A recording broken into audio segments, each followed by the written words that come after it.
క్రీస్తు పూర్వము 6వ శతాబ్దంలో యావత్ ప్రపంచంలో మతరంగంలో మార్పులు అనేవి సంభవించినవి. గ్రీకు దేశంలో సోక్రటీస్ అనేట ఆయన విప్లవం తీసుకొచ్చాడు. పర్షియా దేశంలో జొరాస్టనిజం అనే మతాన్ని ఏర్పాటు చేశాడు. చైనా దేశంలో కన్ఫ్యూజనిజం అనే మతము, లావోటి టావోయిజం అనే మతాలను, భారతదేశంలో వర్ధమాన మహావీరుడు జైన మతమును, గౌతమ బుద్ధుడు బౌద్ధ మతాలను స్థాపించడం అనేది జరిగింది. యావత్ ప్రపంచంలో మతరంగంలో క్రీస్తుపూర్వం 6వ శతాబ్దంలో విప్లవాలు సంభవించడం అనేది జరిగింది. అయితే మన భారతదేశంలో క్రీస్తుపూర్వము 6వ శతాబ్దంలో 2 నూతన మతాలు ఏర్పడ్డవి. ఆ 2 నూతన మతాలు ఏర్పడటానికి గల కారణాలు ఏంటంటే, క్రీస్తుపూర్వము 6వ శతాబ్దంలో హిందూ మతంలో కొనసాగుతున్నటువంటి జంతు బలి విధానము, బ్రాహ్మణ యొక్క ఆధిక్యత, పూజా విధానం సామాన్యులోకి అందుబాటులో లేకపోవడము, ఈ విధానాల వలన క్షత్రియులు అయినటువంటి వర్ధమాన మహావీరుడు గౌతమ బుద్ధుడు హైందవ మతం మీద తిరుగుబాటు చేసి 2 నూతన మతాలను ఏర్పాటు చేయడం అనేది జరిగింది. హిందూ మతము ఎంత ప్రాచీనమైనదో జైన మతము కూడా అంతే ప్రాచీనమైనది. ఒకసారి కాంపిటేటివ్ ఎగ్జామ్లో అడిగాడు, ఈ హిందూ మతంతో సమానమైన ప్రాచీనమైన మతము ఏది? జైన మతము. జైన మత స్థాపకుడు వర్ధమాన మహావీరుడు అని పిలుస్తున్నాం. వర్ధమానుడు అనేదేమో అసలు పేరు, వర్ధమానునికి గల బిరుదు మహావీరుడు. వర్ధమానునికి కలిగినటువంటి బిరుదు మహావీరుడు. జైన మతము ప్రాచీనమైనది. జైన మతములో మొత్తం 24 మంది తీర్థంకరులు ఉన్నారు. జైన మతంలో మొత్తము 24 మంది తీర్థంకరులు ఉన్నారు. జైన మత ప్రబోధకులను తీర్థంకరులు అంటాం. జైన మత ప్రబోధకులను తీర్థంకరులు అని చెప్పేస్తాం. తీర్థంకరుడు అంటే జీవన స్రవంతిని దాటుటకు వారిది నిర్మించిన వారు. తీర్థంకరుడు అనగా జీవన ప్రవాహాన్ని దాటుటకు వారధి నిర్మించిన వాడు అని అర్థం. ఇందులో మొట్టమొదటి జైన మతంలో మొత్తం కూడా 24 మంది తీర్థంకరులు ఉన్నారు. అందులో మొట్టమొదటి తీర్థంకరుడు వృషభనాథుడు.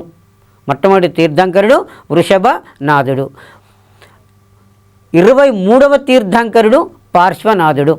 ఇతనిని చారిత్రక పురుషుడు అని అంటారు.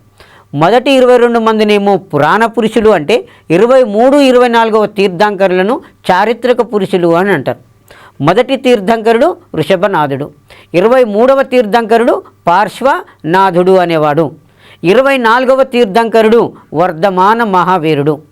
24వ తీర్థంకరుడు వర్ధమాన మహావీరుడు, 24వ తీర్థంకరుడు మరియు చివరి తీర్థంకరుడు అని చెప్పేస్తాం. వర్ధమాన మహావీరుడు జైన మతాన్ని సంస్కరించి దానికి ఒక చక్కని రూపాన్ని కల్పించడం జరిగింది. వర్ధమాన మహావీరుడు జైన మతాన్ని సంస్కరించి దానికి ఒక చక్కని రూపాన్ని కల్పించాడు. వర్ధమానుడికి బిరుదే ఉన్నది మహావీరుడు. వర్ధమాన మహావీరుడు క్రీస్తు పూర్వం 540 సంవత్సరంలో వైశాలి రాజ్యంలో కుంద గ్రామంలో జన్మించాడు. ఈ కుంద అనేది ప్రస్తుతము బీహార్ రాష్ట్రంలో ఉన్నది. వర్ధమాన మహావీరుడు జన్మించింది బీహార్ రాష్ట్రంలోనే, మరణించింది బీహార్ రాష్ట్రంలోనే. జైన మతము పుట్టింది బీహారు రాష్ట్రంలో. ఈయన జన్మించినటువంటి గ్రామము చాలా ఇంపార్టెంట్. ఎప్పుడు కూడా పుట్టినటువంటి గ్రామం పేరు, చనిపోయినటువంటి గ్రామం పేరు ఎక్కువసార్లు కాంపిటేటివ్ ఎగ్జామ్లో అడుగుతున్నాడు. వర్ధమాన మహావీరుడు క్రీస్తు పూర్వము 540 సంవత్సరంలో వైశాలి సమీపంలోని కుంద గ్రామంలో జన్మించాడు. ఇతని యొక్క తండ్రి సిద్ధార్థుడు, తల్లి త్రిశాలాదేవి. వర్ధమాన మహావీరుని తండ్రి సిద్ధార్థుడు, తల్లి త్రిశాలాదేవి. రాజపుత్రులలో ఇతని యొక్క వంశము జ్ఞాత్రిక కుల క్షత్రియుడు. చాలా ఇంపార్టెంటు. వర్ధమాన మహావీరుని రాజవంశము జ్ఞాత్రిక కుల క్షత్రియుడు అని చెప్పేస్తాం. భార్య పేరు యశోద, కుమార్తె పేరు అనోజిని. ఈమెని ప్రియదర్శిని. ఈమెను ఏమంటే మనము ప్రియదర్శిని అని కూడా చెప్పుకోవడం జరుగుతుంది. వర్ధమాన మహావీరుడు 30 సంవత్సరాలు వచ్చేంత వరకు గృహస్థ జీవితం గడిపాడు.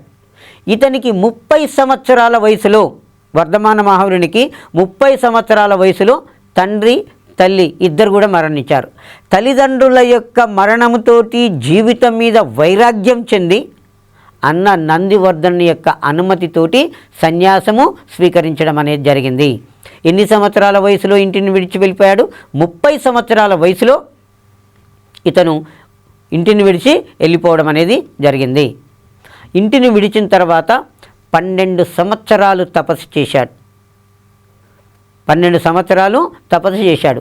రిజుపాలిక నది తీరాన ఆశసాల వృక్షము కింద, జృంబిక గ్రామ సమీపంలో, జృంబిక అనేది గ్రామము, ఆశసాల వృక్షము కింద రిజుపాలిక నది తీరాన ఇతనికి జ్ఞానోదయము అయింది. ఇతనికి జ్ఞానోదయము కావడం అనేది జరిగింది. ఎన్ని సంవత్సరాల వయసులో అయింది ఇతనికి? ఇంటిని విడిచి వెళ్ళిపోయిన తర్వాత దాదాపు 12 సంవత్సరాలకు, 30 సంవత్సరాల వయసులో ఇంటిని విడిచిపోయాడు. 12 సంవత్సరాలు తపస్సు చేసి జినత్వము పొందాడు. జినత్వము అంటే జ్ఞానోదయము. జిన అనే పదము నుండి జైన అనే పదం వచ్చింది. జిన అనే పదము నుండి జైన అనే పదం వచ్చింది. జిన అంటే అర్థం ఏంటంటే జయించిన వాడు. ఏం జయించాడు? కోరికలను జయించాడు. కోరికలు మీన్ ఇంద్రియాలను జయించిన వాడు. జినుడు అంటే ఇంద్రియాలను లేదా కోరికలను జయించిన వాడు. జిన అనే మతం నుండి జైన అనే మతము ఉద్భవించింది. ఈయన జైన మతాన్ని సంస్కరించి దానికి ఒక చక్కని రూపాన్ని కల్పించాడు. తన 72వ ఏట బీహారులోని పావాపురిలో క్రీస్తుపూర్వం 568 సంవత్సరంలో నిర్యాణము చెందాడు. వర్ధమాన మహావీరుడు కుంద గ్రామంలో జన్మించాడు. పావాపురిలో నిర్యాణము చెందాడు. 540లో జన్మించాడు. 468లో మరణించాడు. 463 సంవత్సరంలో మరణించాడు. పార్శ్వనాథుడు జైన మతాన్ని, వాస్తవంగా చెప్పుకోవాలి ఏంటంటే జైన మతాన్ని స్థాపించిన వాడు పార్శ్వనాథుడు అంటాడు. ఈయనను చారిత్రక పురుషుడు అంటారు. కానీ నిజంగా జైన మతాన్ని సంస్కరించి దానికి ఒక రూపాన్ని కల్పించాడు కాబట్టి వర్ధమాన మహావీరుడు. వర్ధమాన మహావీరునికి జైన అనే బిరుదు ఉంది కాబట్టి జైన మతము అనే పేరు రావడం అనేది జరిగింది. ఈ పార్శ్వనాథుడు 23వ తీర్థంకరుడు.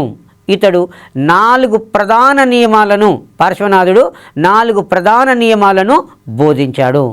1 అహింస, 2 సత్యము, 3 అస్తేయము, 4 అపరిగ్రహం. పార్శ్వనాథుడు బోధించిన 4 నియమాలు అహింస, సత్యము, అస్తేయము, అపరిగ్రహము. ఈ 4 నియమాలను బోధించాడు. ఇందులో ఎగ్జామ్లో అడిగేది ఏంటి అంటే పార్శ్వనాథుడు బోధించినటువంటి 4 నియమాలలో 3వ నియమము అస్తేయము అనగా ఇతరుల ఆస్తిని అపహరించకుండుట. 4వ నియమము అపరిగ్రహము అనగా అవసరానికి మించి ఆస్తి లేకుండుట. అయితే ఇక్కడ ఒక విషయం గమనించాలి. ఎడ్జిటి విద్యార్థులు ఏమర్థం చేసుకోవాలంటే ఇది పార్శ్వనాథుని పేరు ప్లేస్లో మహావీరుని పేరు మాత్రమే ఉంటుంది. మహావీరుడు 5 నియమాలను బోధించాడు. అది 1 అహింస, 2 సత్యము, 3 అస్తేయము, 4 అపరిగ్రహము, 5వది బ్రహ్మచర్యం. ఈ 5టిని కూడా మహావీరుడు బోధించాడు అని ఎగ్జిట్ వాళ్ళు చదువుకోవాల్సి వస్తుంది. గతంలో ఎగ్జిట్లో అడిగాడు, ప్రీవియస్ ఎగ్జామ్లలో మహావీరుడు బోధించిన పంచవ్రతాలు 5 సూత్రాలలో 3వ సూత్రము అస్తేయము అనగా ఇతరుల యొక్క ఆస్తిని అపహరించకుండుట. మహావీరుడు బోధించిన 5 నియమాలలో అపరిగ్రహము అనగా అవసరానికి మించి ఆస్తి లేకునుట. ఇప్పుడు స్కూల్ అసిస్టెంట్ వాళ్ళకు తీసుకున్నట్లయితే పార్శ్వనాథుడు 4 సూత్రాలను బోధించాడు. 1 అహింస, 2 సత్యం, 3 అస్తేయం, 4 అపరిగ్రహం. 4టిని బోధించాడు. అందులో అస్తేయం అనగానే ఉంటుంది ఇతరుల ఆస్తిని అపహరించకుండుట. అస్తేయం అంటే మీనింగ్ ఏంది? ఇతరుల యొక్క ఆస్తిని అపహరించకుండుట. అపరిగ్రహము అనగా అవసరానికి మించి ఆస్తి లేకుండుట. ఈ 4 నియమాలు ఎవరు బోధించారు? పార్శ్వనాథుడు బోధించాడు. ఇది స్కూల్ అసిస్టెంట్లు మైండ్లో పెట్టుకోవాలి. ఆ తర్వాత ఇంపార్టెంటు, పార్శ్వనాథుడు బోధించినటువంటి 4 నియమాలకు మహావీరుడు బోధించినటువంటి 5వ నియమము బ్రహ్మచర్యము. చాలా చాలా ఇంపార్టెంట్ అండి.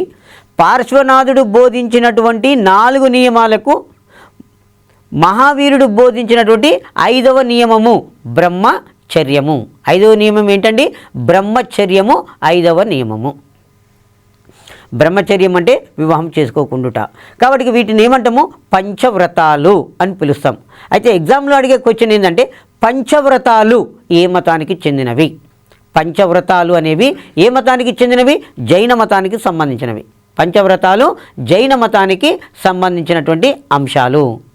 ఆ తర్వాత జైన మతం యొక్క సారాంశం మొత్తం కూడా 3 ముఖ్యమైన విషయాలలో ఉన్నది.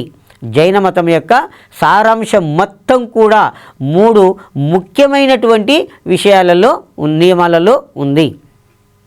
1 సరి అయిన విశ్వాసము, సరి అయిన జ్ఞానము, సరి అయిన క్రియ, దాన్ని చర్య అని కూడా పిలుస్తాం. జైన త్రిరత్నాలు. త్రిరత్నాలు ఏ మతానికి సంబంధించినవి? జైన మతానికి సంబంధించినటువంటివి. ఇది గతంలో టెట్ ఎగ్జామ్లో అడిగాడు, డిఎస్సిలో అడిగాడు. త్రిరత్నాలు ఏ మతానికి చెందినవి? జైన మతానికి చెందినవి. ఆ త్రిరత్నాలు ఏంటిది? నెంబర్ 1 సరి అయిన విశ్వాసం, నెంబర్ 2 సరి అయిన జ్ఞానం, నెంబర్ 3 సరి అయిన క్రియ లేదా చర్య అని చెప్పేస్తాం. ఆ తర్వాత జైన మతం యొక్క పవిత్రమైన గ్రంథాలను అంగాలు అని పిలుస్తాం. జైన మతం యొక్క పవిత్రమైన గ్రంథాలను ఏమంటాము? అంగాలు అని పిలవడం అనేది జరుగుతుంది. ఆ తర్వాత జైనుల యొక్క పవిత్రమైన గ్రంథాలు ఏ భాషలో ఉన్నాయంటే ప్రాకృత భాష లేదా పాలి భాషలో ఉన్నవి. ఆనాడు ప్రజలు మాట్లాడుకునే భాష పాలి భాష. త్రిరత్నాలు ఏ మతానికి చెందినవి? జైన మతానికి చెందినవి. సరి అయిన విశ్వాసము, సరి అయిన జ్ఞానము, సరి అయిన క్రియ లేదా చర్య. జైన మత పవిత్ర గ్రంథాలను ఏమంటారంటే అంగములు అని పిలుస్తారు. అంగాలు అని కూడా అంటారు. ఈ అంగాలు ఆనాడు ప్రజలు మాట్లాడుకునే భాష ప్రాకృత భాషలో ఉన్నవి. దీనికి మరొక పేరు పాలి భాష అని కూడా చెప్పుకోవడం అనేది జరుగుతుంటుంది. జైన మతం యొక్క శిల్ప సంపద భారతదేశంలో ఎక్కడెక్కడ ఉన్నది అంటే ఒరిస్సా రాష్ట్రంలో ఉదయగిరి గుహలో ఉన్నది. జైన మత శిల్ప సంపద ఒరిస్సా రాష్ట్రంలో ఉదయగిరి గుహలలో ఉన్నది. మహారాష్ట్రలో ఎల్లోరాలో జైన గుహలు ఉన్నవి. మహారాష్ట్రలో ఎల్లోరాలో జైన గుహలు ఉన్నవి. మన రాష్ట్రంలో నల్లగొండ జిల్లాలో కొలనుపాక జైన మత కేంద్రాలలో ఒకటి. తెలంగాణ రాష్ట్రంలో జనగామ జిల్లాలో, ఇప్పుడు కొత్తగా తీసుకున్నట్లయితే జిల్లాను తీసుకున్నట్లయితే జనగామ జిల్లా వస్తుంది. ఆ జనగామ జిల్లాలోని కొలనుపాక జైన మత కేంద్రాలలో ఒకటిగా చెప్పుకోవడం అనేది జరుగుతుంది. జైన మత శిల్ప సంపద ఇంకా ఆలయాలు తీసుకున్నట్లయితే రాజస్థాన్ రాష్ట్రంలో మౌంటు వద్ద దిల్వారా మందిరాలు ఉన్నవి. చాలాసార్లు కాంపిటేటివ్ ఎగ్జామ్లో అడిగినటువంటి బిట్టు దిల్వారా మందిరాలు ఏ రాష్ట్రంలో ఉన్నవి? రాజస్థాన్ రాష్ట్రంలో ఉన్నవి. దిల్వారా మందిరాలు ఏ మతానికి చెందినవి? జైన మతానికి చెందినవి. రాజస్థాన్ రాష్ట్రంలో మౌంట్ అబూ వద్ద దిల్వారా మందిరాలు ఈ మతానికి చెందినవి. ఆ తర్వాత కర్ణాటక రాష్ట్రంలో మైసూరు సమీపంలో జైన గోమటేశ్వరుని యొక్క విగ్రహము ఉన్నది. ఎక్కడ ఉన్నది? శ్రావణ బెలగోల. కర్ణాటక రాష్ట్రంలో మైసూరు సమీపంలో శ్రావణ బెలగోల వద్ద జైన గోమటేశ్వరుని యొక్క విగ్రహము ఉన్నది. ఇది జైన మత వాస్తు కళకు దీన్ని నిదర్శనంగా చెప్తాం. జైన మత వాస్తు కళకు దీన్ని నిదర్శనంగా చెప్పుకోవడం అనేది జరుగుతుంది. ఆ తర్వాత జైన మతాన్ని పోషించినటువంటి చక్రవర్తులు. చంద్రగుప్త మౌర్యుడు, మౌర్య వంశస్థాపకుడైనటువంటి చంద్రగుప్త మౌర్యుడు కళింగ అధిపతి కారవేలుడు అనేవారు జైన మతాన్ని తీసుకొని దాన్ని ఆదరించడం అనేది జరిగింది. జైన మతాన్ని అనుసరించే విధానంలో, దాని సూత్రాలను ఇంప్లిమెంట్ చేసుకునే విధానంలో ఆ జైన మత సన్యాసులకు అభిప్రాయ భేదాలు వచ్చేసి జైన మతము రెండుగా చీలిపోవడం అనేది జరిగింది. ఒకటి దిగంబరులు, రెండవది శ్వేతాంబరులు. దిగంబరులు, శ్వేతాంబరులు. దిగంబరులు అంటే తెల్లని వస్త్రాలను ధరించిన వారిని దిగంబరులు అంటాం. శ్వేతాంబరులు తెల్లటి వస్త్రాన్ని ధరించిన వారిని శ్వేతాంబరులు. దక్షిణ భారతదేశానికి వచ్చిన వారిని దిగంబరులు అంటే ఉత్తర భారతదేశంలోనే ఉండిపోయిన వారిని శ్వేతాంబరులు అని చెప్పుకోవడం అనేది జరుగుతుంది, ఉత్తర భారతదేశంలో ఉన్నటువంటి వారు. అయితే ఈ మతము స్థూలబాహుడు, భద్రబాహుడు నాయకత్వంలో రెండుగా చీలిపోవడం అనేది జరిగింది. భద్రబాహుడు జైన మత గురువులలో ఒకడు. ఇతను చంద్రగుప్త మౌర్యునితో పాటు దక్షిణ భారతదేశానికి రావడం అనేది జరిగింది. భద్రబాహుడు చంద్రగుప్త మౌర్యుని యొక్క సహాయంతో దక్షిణ భారతదేశానికి వస్తాడు. ఉత్తర భారతదేశంలో స్థూలబాహుని నాయకత్వంలో ఉన్నటువంటి జైనుల యొక్క శాఖను శ్వేతాంబరులు అంటే దక్షిణానికి వచ్చినటువంటి శాఖను దిగంబరులు అని చెప్పేస్తారు. మౌర్య సామ్రాజ్య స్థాపకుడు చంద్రగుప్త మౌర్యుడు జైన మతాన్ని తీసుకొని ఆ మత వ్యాప్తికి అతను కృషి చేయడం అనేది జరిగింది. అలాగే చంద్రగుప్త మౌర్యుని యొక్క అవసాన దశలో సింహాసనాన్ని తన కుమారుడైనటువంటి బిందుసారునికి అప్పజెప్పేసి భద్రబాహుని సహాయంతో జైన మతాన్ని తీసుకొని దక్షిణాన మైసూరు ప్రాంతానికి వచ్చి మైసూరు ప్రాంతంలో సల్లేఖన వ్రతము చేసి శ్రావణ బెలగోలాలో మరణించాడు. సల్లేఖన వ్రతము ఏ మతానికి చెందినది? జైన మతానికి చెందినది. చాలాసార్లు కాంపిటేటివ్ ఎగ్జామ్లో అడిగినటువంటి బిట్టు సల్లేఖన వ్రతము ఏ మతానికి చెందినది? సల్లేఖన వ్రతము ఏ మతానికి చెందినది? జైన మతానికి చెందినది సల్లేఖన వ్రతము. సల్లేఖన వ్రతము చేసి మరణించిన చక్రవర్తి చంద్రగుప్త మౌర్యుడు. సల్లేఖన వ్రతము అంటే కఠినమైన ఉపవాసం చేయడం, దాని ద్వారా శరీరం శుష్కించుకొని పోయి మరణం సంభవించడం జరుగుతుంది. జైన మతము భారతదేశాన్ని దాటి విస్తరించలేదు, ఈనాటికి కూడా భారతదేశంలో కొనసాగుతుంది. జైన మతము భారతదేశం దాటి విస్తరించలేదు, ఈనాటికి కూడా భారతదేశంలోనే కొనసాగుతుంది. కర్ణాటక రాష్ట్రము, గుజరాత్ రాష్ట్రము, రాజస్థాన్ రాష్ట్రాలలో, కర్ణాటక రాష్ట్రము, గుజరాత్ రాష్ట్రము, రాజస్థాన్ రాష్ట్రాలలో ఈ మతం అనేది ఈనాటికి కూడా కొనసాగుతూ ఉంటుంది. ఈ జైన మతము తర్వాత మరో కొత్త మతము బౌద్ధ మతము భారతదేశంలో పుట్టుకొని రావడం అనేది జరిగింది. క్రీస్తుపూర్వం 6వ శతాబ్దంలో భారతదేశంలో 2 నూతన మతాలు ఏర్పడ్డాయి.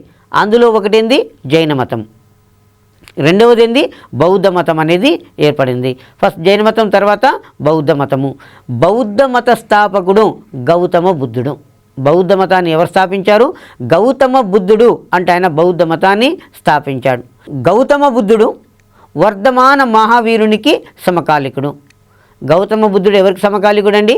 వర్ధమాన మహావీరునికి సమకాలికుడు. గౌతమ బుద్ధుడు శుద్ధోదనుడు, మాయాదేవి అనే దంపతులకు జన్మించాడు. శుద్ధోదనుడు, మాయాదేవి దంపతులకు జన్మించాడు. ఇతని యొక్క అసలు పేరు సిద్ధార్థుడు.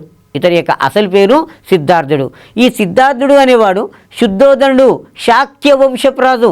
గౌతమ బుద్ధుని వంశం పేరు శాక్య వంశం. వర్ధమాన మహావీరుని వంశము జ్ఞాత్రిక కుల క్షత్రియుడు. శాక్య వంశపు రాజు అయినటువంటి శుద్ధోదనుడు, మాయాదేవి దంపతులకు క్రీస్తుపూర్వం 563 సంవత్సరంలో కపిలవస్తు నగరంలోని లుంబిని వనంలో జన్మించాడు. లుంబిని వనము ప్రస్తుతము నేపాల్ దేశంలో ఉన్నది. లుంబిని వనము ప్రస్తుతం ఏ దేశంలో ఉంది? నేపాల్ దేశంలో. ప్రస్తుతము లుంబిని వనము అనేది నేపాల్ దేశంలో ఉన్నది. నేపాల్ దేశంలో లుంబిని వనంలో 568 సంవత్సరంలో ఈ సిద్ధార్థుడు అనేట ఆయన జన్మించాడు. శాక్య వంశానికి చెందిన రాజు. ఈ శాక్య వంశస్థులను అప్పట్లో గౌతమి గోత్రికులు అని కూడా పిలిచేవారట. ఈ శాక్య వంశపు రాజపుత్ర రాజులను ఏమనేవాళ్ళు అంటే గౌతమ గోత్రకులు, గోత్రిజులు అని కూడా పిలిచేవారు. మరి గౌతమ బుద్ధుని యొక్క అసలు పేరు సిద్ధార్థుడు. తల్లిదండ్రులు పుట్టినప్పుడు పెట్టిన పేరు ఏంటంటే సిద్ధార్థుడు. ఈయన జననం మీద ఒక వృత్తాంతం అనేది ఉన్నది. ఆ వృత్తాంతం ఏంటంటే సిద్ధార్థుని యొక్క తల్లి మాయాదేవి, మాయాదేవి ప్రెగ్నెన్సీతో ఉన్నప్పుడు మధ్యాహ్నం టైంలో పడుకుంటే ఈమెకు ఒక కల వచ్చిందంట. దేవతలు ఈమెను హిమాలయ పర్వతాలలో ఉన్నటువంటి అనతపోవన సరస్సులోకి తీసుకొని పోయి స్నానం చేయించి కొత్త దుస్తులు తొడిగించారట. ఆ తదంతరము ఒక తెల్లని ఏనుగు, దానికి 6 దంతాలు ఉన్నాయట. తెల్లని ఏనుగు పద్మ పుష్పాన్ని ధరించి ఈమె గర్భంలోకి ప్రవేశించింది అన్నట్టుగా మధ్యాహ్నం టైంలో పడుకొని ఈమె కలలు కనడం అనేది జరిగింది.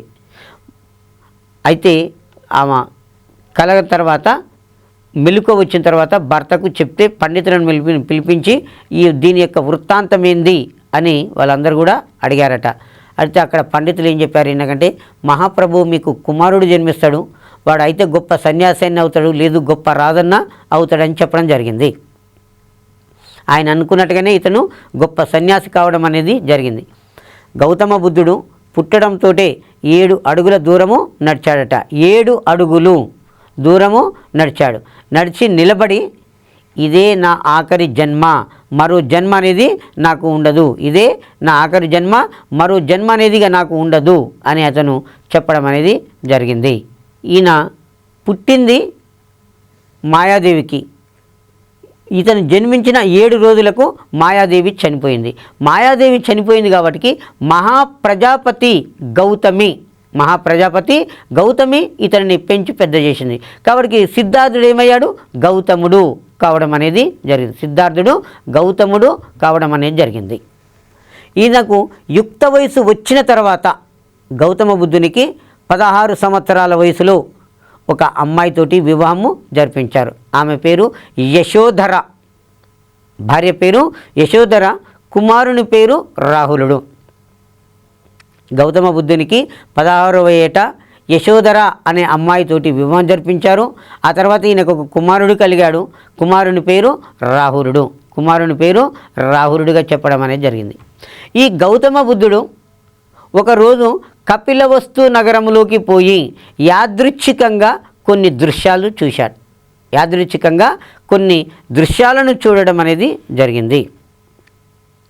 అవి ఏం దృశ్యాలు అంటే, నెంబర్ 1 ఒక వృద్ధుడు, ఒక వ్యాధిగ్రస్తుడు, ఒక మృతదేహము, ఒక సన్యాసి. ఈ 4 అంశాలను ఆయన చూడడం అనేది జరిగింది. గౌతమ బుద్ధుడు చూసినటువంటి 4 అంశాలు: వృద్ధుడు, వ్యాధిగ్రస్తుడు, మృతదేహము, సన్యాసి. ఆ తర్వాత సన్యాసిని చూసిన తర్వాత ఆ సన్యాసి ముఖంలో ప్రశాంతత అనేది ఈయన అబ్జర్వ్ చేయగలిగాడు. కాబట్టి నేను కూడా జీవితంలో సన్యాసినే కావాలి అని చెప్పి ఆ సన్యాసిని చూసిన తర్వాత నిర్ణయించుకొని ఒకరోజు అర్ధరాత్రి ఎవ్వరికీ చెప్పకుండా చెన్నుడు అనే ఒక రథసారథితోటి ఇంటిని విడిచి వెళ్ళిపోయాడు. దీనిని మహాభి నిష్క్రమణం ఏమంటారండి, మహాభి నిష్క్రమణము అని పిలుస్తాం. గౌతమ బుద్ధుడు తన 29వ ఏట ఇంటిని విడిచి అడవులోకి వెళ్ళిపోయాడు. దీనిని ఏమంటాము అంటే మహాభి నిష్క్రమణం అంటారు. చాలాసార్లు అడిగాడు ఎగ్జామ్లో. మహాభి నిష్క్రమణం అనగా గౌతమ బుద్ధుడు ఇంటిని విడిచి సన్యాసానికి ఇంట్లో నుంచి వెళ్ళిపోవడం అనేది జరిగింది. 29వ ఏట 29వ ఏట ఇంటిని విడిచి వెళ్ళిపోయాడు కదా, ఆ సంఘటన ఏమంటారు అంటే మహాభి నిష్క్రమణము అని చెప్పేస్తాం. అక్కడి నుంచి ఆయన క్రమంగా వివిధ ప్రాంతాలు తిరుగుతూ చివరికి గయ ప్రాంతానికి చేరుకొని అశ్వత్థ వృక్షం కింద కూర్చున్నాడు. అశ్వత్థ వృక్షం కింద 49 రోజులు తపస్సు చేసి ఈయన సంబోధి అనే బిరుదును పొందాడు. సంబోధి అంటే అర్థము జ్ఞానం. 49 రోజులు ఈయన తపస్సు చేసిన తర్వాత ఈయనకు జ్ఞానోదయం అనేది కలిగింది. జ్ఞానోదయం తర్వాత గౌతముడు బుద్ధుడయ్యాడు. జ్ఞానోదయం తర్వాత గౌతముడు ఏమయ్యాడు, బుద్ధుడు కావడం అనేది జరిగింది. తన ఇంటిని విడిచినాక ఇంటిని 29వ ఏట ఇడిచాడు. 6 సంవత్సరాలు తపస్సు చేసి తన 35వ ఏట ఈయన సన్యాసం స్వీకరించడం, జ్ఞానోదయము సంభవించింది. పుట్టినప్పుడు పెట్టిన పేర్లేంది, సిద్ధార్థుడు. మహాప్రజాపతి గౌతమి పెంచింది. సిద్ధార్థుడు ఏమయ్యాడు, గౌతముడు అయ్యాడు. జ్ఞానోదయం కలిగింది, గౌతముడు ఏమయ్యాడు? బుద్ధుడు అయ్యాడు. బుద్ధుడు అంటే జ్ఞాని, బుద్ధుడు అంటే ఏంది? జ్ఞాని అని చెప్పేస్తాం. తనకు కలిగినటువంటి జ్ఞానాన్ని తన పూర్వ సహచరులైన 5 బ్రాహ్మణ పండితులకు మొట్టమొదటిసారిగా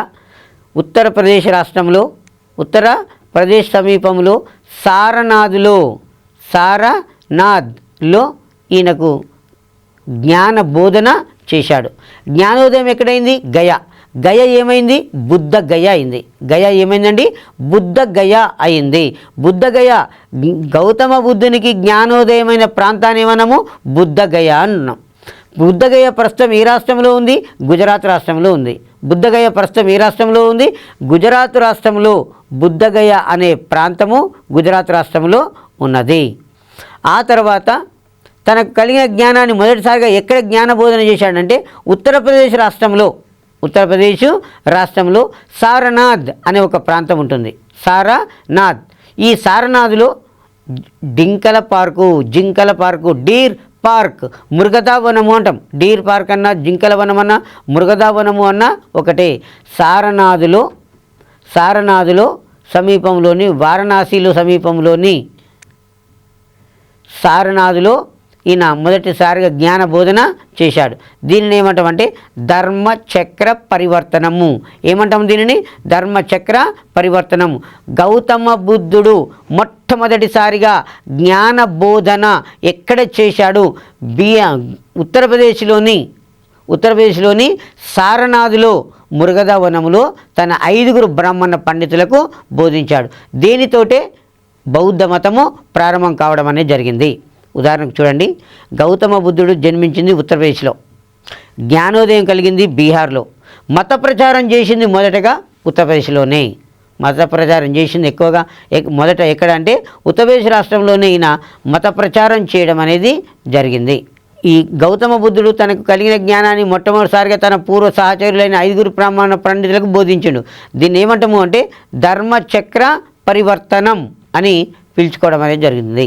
బుద్ధుడు బౌద్ధ మతంలో చేరిన వారందరితో కలిపి ఒక సంఘాన్ని ఏర్పాటు చేశాడు.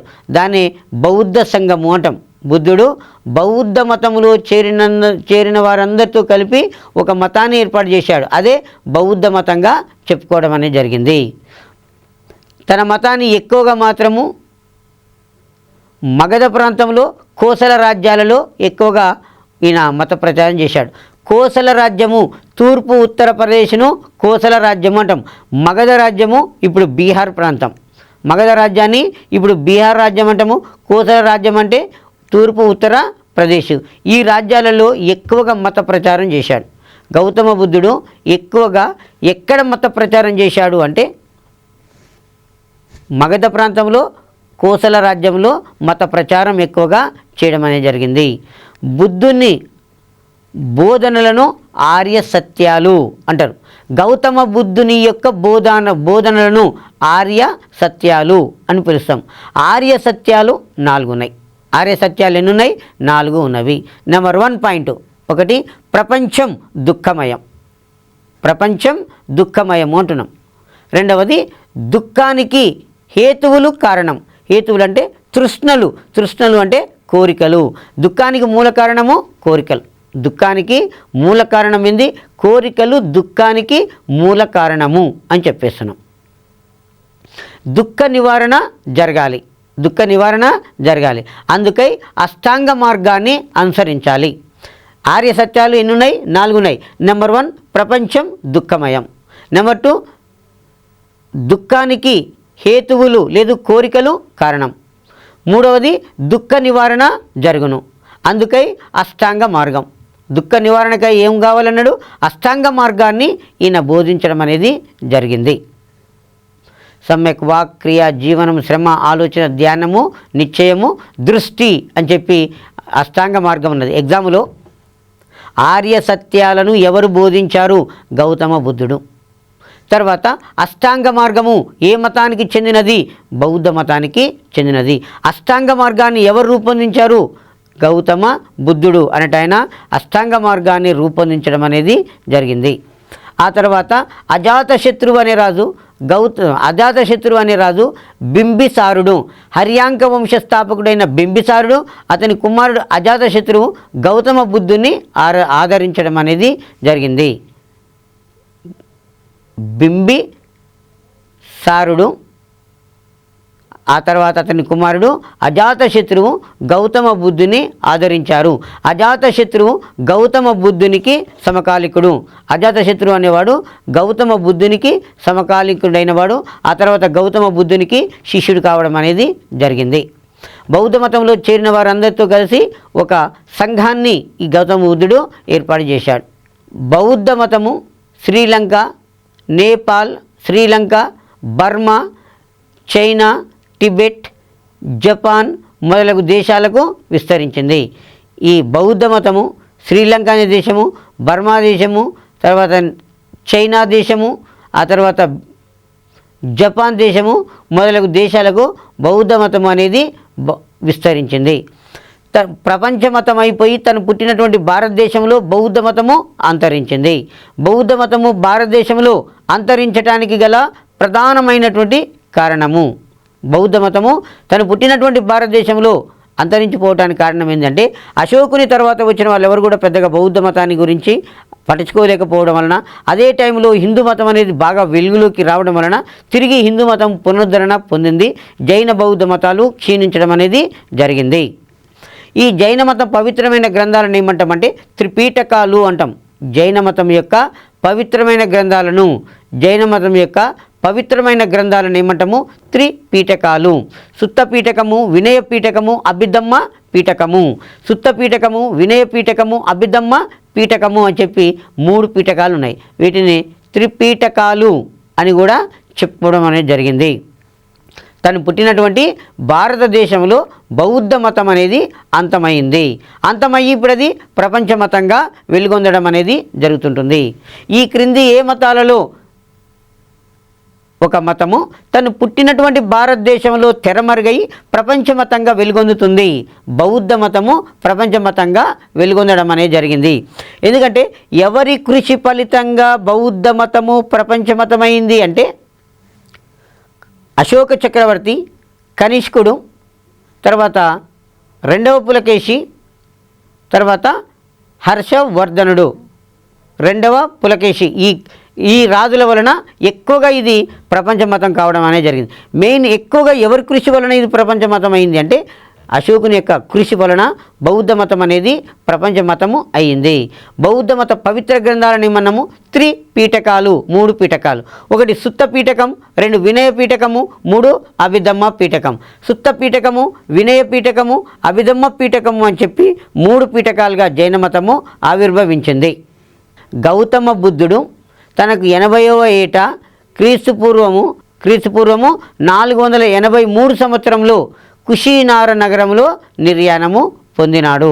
సో ఈయన పుట్టినటువంటి గ్రామం పేరు వర్ధమాన్, నేపాల్లోని లుంబిని వనంలో జన్మించాడు. మరణించింది ఎక్కడ? వైశాఖ బుద్ధ పూర్ణిమ రోజున కుషీనార నగరంలో నిర్యాణము చెందినాడు. ఆ తర్వాత బౌద్ధ మతము మానవులందరూ సమానులే అని చెప్పింది. ప్రపంచంలో మొట్టమొదటిసారిగా మానవులు అందరూ సమానులే అని చెప్పినటువంటి మతము, ప్రపంచంలో మొట్టమొదటిసారిగా మానవులు అందరూ సమానులే అని చెప్పిన మతం ఏంటంటే బౌద్ధ మతము. ఈ బౌద్ధ మతము రాను దానిలో కూడా కొంత తేడాలు వచ్చేసి ఈ మతం 2గా చీలిపోతుంది. ఒకటి హీనయాన, 2వది మహాయాన అనే శాఖలుగా 2గా చీలిపోవడం అనేది జరిగింది. బౌద్ధ మతము మహాసభలను సంగీతి అంటారు. బౌద్ధ మత మహాసభలను ఏమంటారంటే సంగీతి అని చెప్పడం అనేది జరిగింది. మొదటి బౌద్ధ మత మహాసభ సంగీతి రాజగృహములో జరిగింది. దీనిని అజాతశత్రువు అనే రాజు ఏర్పాటు చేశాడు. మహాకాశ్యపుడు అధ్యక్షత వహించాడు. మొదటి బౌద్ధ సంగీతి రాజగృహములో అజాతశత్రువు అనే రాజు ఏర్పాటు చేశాడు. మహాకాశ్యపుడు అనేవాడు ఈ బౌద్ధ సంగీతికి అధ్యక్షత వహించాడు. మొదటి బౌద్ధ సంగీతిలో ఈ బౌద్ధ మత త్రిపీఠకాలు సుత్త పీఠకము, వినయ పీఠకాన్ని క్రోడీకరించడం అనేది జరిగింది. రెండవ బౌద్ధ సంగీతి వైశాలిలో కాల అశోకుడు అనే రాజు, వైశాలిలో కాల అశోకుడు అనే రాజు ఏర్పాటు చేశాడు. సబకామి అధ్యక్షుడు. మొదటి బౌద్ధ సంగీతికి మహాకాశ్యపుడు అయితే రెండవ బౌద్ధ సంగీతికి సబకామి అధ్యక్షత వహించాడు. మూడవ బౌద్ధ సంగీతి పాటలీపుత్రంలో అశోకుడు అనే రాజు ఏర్పాటు చేశాడు. ఈ మూడవ బౌద్ధ సంగీతిలో సుత్తపీఠకము, వినయపీఠకం తర్వాత అభిధమ్మ పీఠకాన్ని జోడించడం అనేది జరిగింది. సో నాలుగవ బౌద్ధ సంగీతిని కాశ్మీరంలోని కుందలవనములో కనిష్కుడు అనే రాజు ఏర్పాటు చేశాడు. దీనికి అధ్యక్షుడు వసుమిత్రుడు, ఉపాధ్యక్షుడు అశ్వఘోషుడు. వసుమిత్రుడు అధ్యక్షుడు, అశ్వఘోషుడు ఉపాధ్యక్షుడు అనేవాడు. ఆ తర్వాత ఈ నాలుగవ బౌద్ధ సంగీతిలోనే బౌద్ధ మతము రెండుగా చీలిపోయింది. ఒకటి హీనయాన, రెండు మహాయాన. హీనయాన అంటే చిన్న వాహనం అని, మహాయాన అంటే పెద్ద వాహనము అని. మహాయాన మతస్థులు గౌతమ బుద్ధుని ఒక గురువుగా ఆరాధిస్తారు. మహాయాన మతస్థులు గౌతమ బుద్ధుని ఒక గురువుగా ఆరాధిస్తారు. హీనయాన మతస్థులు గౌతమ బుద్ధుని ఒక దేవునిగా ఆరాధించడం అనేది జరిగింది. దీన్ని ఆధారించడం అనేది జరిగింది. తను పుట్టినటువంటి భారతదేశంలో బౌద్ధ మతం అనేది అంతమయ్యి ఇప్పుడు అది ప్రపంచ మతంగా వెలుగొందడం అనేది జరుగుతుంటుంది. ఈ క్రింది ఏ మతాలలో ఒక మతము తను పుట్టినటువంటి భారతదేశంలో తెరమరుగై ప్రపంచమతంగా వెలుగొందుతుంది? బౌద్ధ మతము ప్రపంచమతంగా వెలుగొందడం అనేది జరిగింది.